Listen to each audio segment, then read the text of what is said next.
Off the top at 5, a man with an extensive criminal history is arrested after an hours-long standoff. Daniel Dunn is accused of driving across county lines to break into a home and shoot somebody. One of Dunn's friends talked exclusively with Wink about those accusations. I asked him if everything was okay, and I didn't hear back. And then the thing came over the news, so what happened?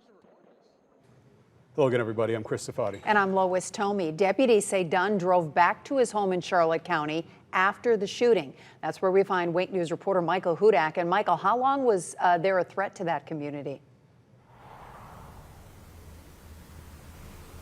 From just after sunrise to well after sunset, the Charlotte County Sheriff's Office had this road in Punta Gorda blocked off. They still have it blocked off. As you can see, there's still an active roped off scene down Mandy Street here in Punta Gorda. They got some neighbors out on Sunday, kept everyone else out, and for good reason. Deputies feared gunfire, and they got gunfire. Richie Ferrara has known Daniel Dunn for 20 years. I know him very, very well, and I know he would not do something like that unless somebody really pushed his buttons. But even with those buttons pushed, Ferrara never thought Dunn would open fire at deputies who surrounded his Charlotte County home. He's been in trouble in the past, but it was, for like weed and, bull like that. Something like this I would never see coming.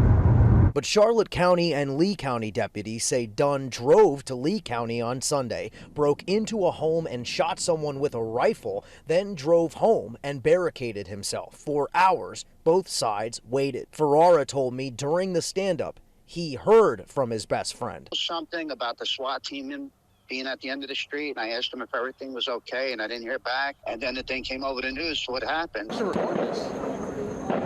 Ferrara told me in our exclusive interview that at first he did not believe it. When I seen the SWAT teams at the end of the street, I'm like, what the I just, in a way, I thought, because he likes to joke, I thought he might have been joking. Larissa Alwyn, on the other hand, who lives adjacent to Daniel Dunn, did not know or care who he was until she was caught in the crossfire. And then the next thing we know, SWAT's in my front yard and knocking on the door and telling me that it would be best for me and my daughter just to vacate the house. So that's when we went over to the cemetery, and I was there until almost 7 at night. And they basically gave him an option, either give up or we're coming in, and the gunshots went off.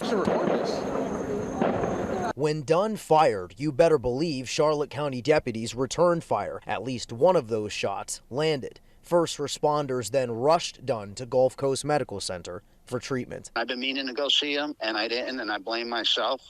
And that's making me feel even worse. I am told at this hour that Dunn will recover from his injuries. As for that shooting victim in Lee County, all we know is that they are in critical condition. Daniel Dunn faces aggravated battery with a deadly weapon and armed burglary stemming from the shooting on 3rd Street in Lee County. For now, reporting live in Charlotte County, Michael Hudak, Wink News.